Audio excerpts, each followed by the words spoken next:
Good morning, everyone. I am Jennifer Otomonas, and today I will be your teacher.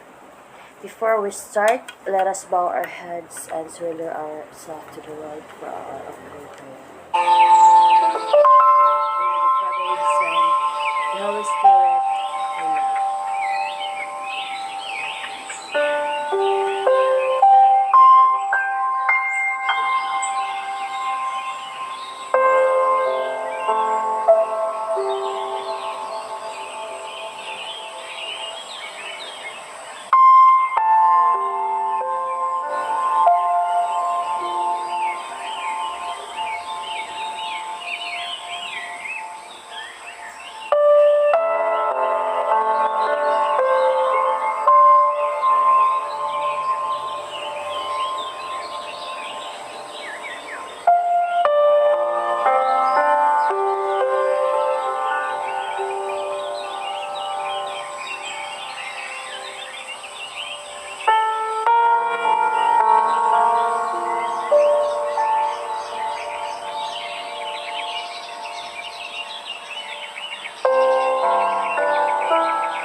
Once again, good morning.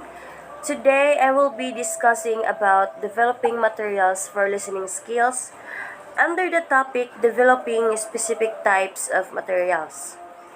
For our lesson objectives, at the end of this lesson, you will be able to intake rich activities and multi-dimensional listening skills lesson and select appropriate materials for the specific competencies. There's a saying that says, there's no learning when nobody's listening. Nadine Dolbe's 2012 article discusses the lost art of listening in a digital age and the impact on student learning. We often take it for granted that our students know how to listen. Teachers know how important listening is at school, both in learning and as a vital social tool. But apart from the work done in early primary years, very little is done in school to teach this skill. In today's digital world, many teachers struggle to get their students to engage in active listening while they teach. It's become much harder to get and keep students' attention than it was a decade ago, mostly because students' minds are filled with text, emails, social media updates, or whatever is going on with their friends.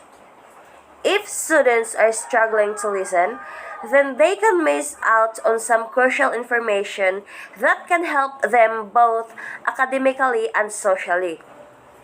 Teaching listening skills to students doesn't have to be boring, where students just have to sit in their seats and listen to the teacher talk. For many students, improving their listening skills is the hardest of the four skills to master, meaning the macro skills. Unlike reading, listening happens in real time and it can be hard to control the speed of the information coming at them. They may also have to deal with a range of unfamiliar accents, noise interference from background environment, and the pressure to respond to the person they are listening to. Traditionally, listening skills have been developed in the classroom by the teacher using audio files and graded listening activities. The audio file is usually played by the teacher and the students work through the activities in lockstep together. Although this model may be easy to manage for the teacher, it doesn't allow much differentiation for the students or give them much choice or autonomy regarding what they listen to or how many times they listen to it. It is important for students to continually develop their listening skills. Listening is the activity of paying attention and getting meaning from something that you hear. By having students engage in a variety of classroom activities like the ones mentioned above, you will help them develop and build their skills. Every teacher who has spelled out clear instructions only to have hands raised and the inevitable what do we do now knows that learning, listening, and speaking skills are both crucial in the early years of elementary school. Listening, speaking, reading, and writing all come together as children develop their relationship with the English language and their communication skills. But how exactly do you teach vital listening for learning skills? And for that matter, how do you teach your students when to speak up and how to communicate their needs properly? As teachers, we are our students' role models, and it's up to us to lead by example. When your students are speaking, make eye contact and let them know you're listening rather than letting your mind wander to the piles of paperwork on your desk. Don't interrupt your students unless it's necessary, of course, and encourage your students to speak up in class rather than you talking at them. In general, there are two different kinds of materials you can listen to. First is the authentic materials. This may include anything that is unscripted. For example, live lectures and seminars, the English you hear on the television and radio, and English spoken outside the classroom. The second is course book materials. This includes simulated lectures and seminar presentations and semi-scripted listening tasks from course books. Right, let's go on with our lesson. So here are some teaching strategies to increase your students' listening skills. Number 1, focus on teaching the skill of listening. You can break the skill into identifiable components for students and then practice. For example, role play. What else? Making of posters, and another is dramatized scenarios.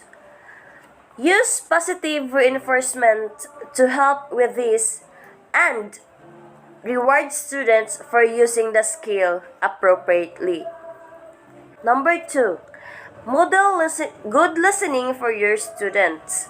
So often we are thinking about a response to a student rather than really listening to them. Use the counseling skill of rephrasing or restating what students say to enhance your own listening.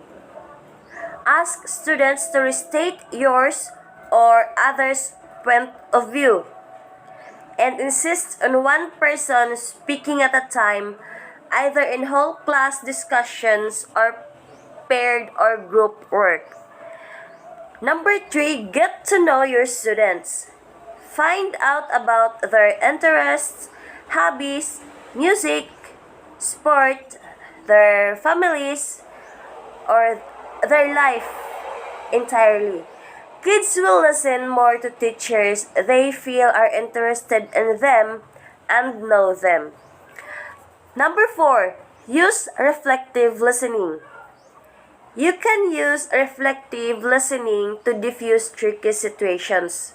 For example, saying, Joey, I can see you are upset or disappointed, frustrated, or sad. Because it validates a student's feelings.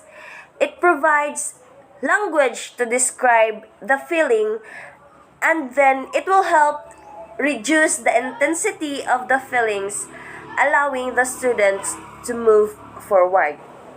Listening to students can give you insight into their state of mind. Number 5, give students a voice. For example, about the issues that are impacting their lives. Example, their learning, their assessment, and their classroom, their school values.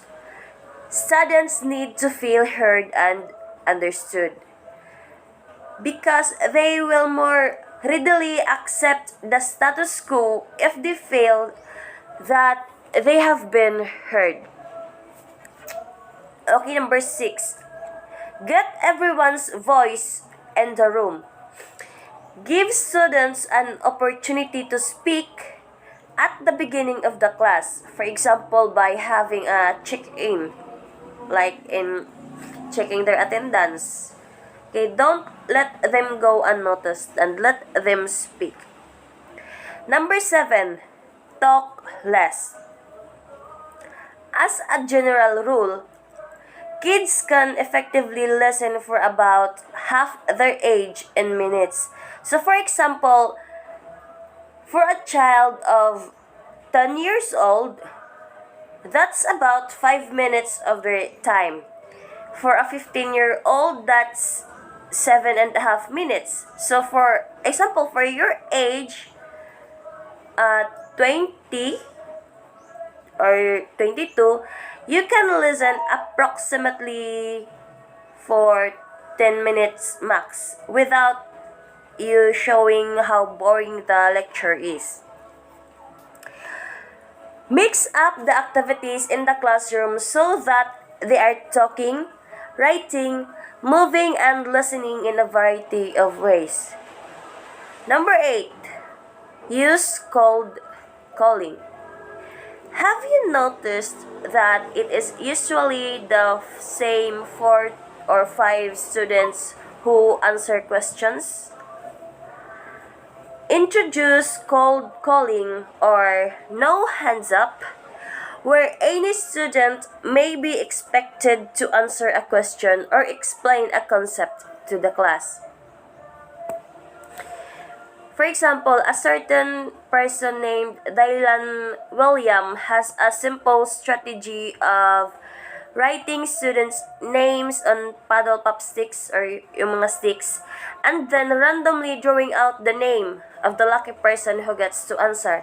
Or for example, what Mr. Mark Martinez did before, he asked for our pictures and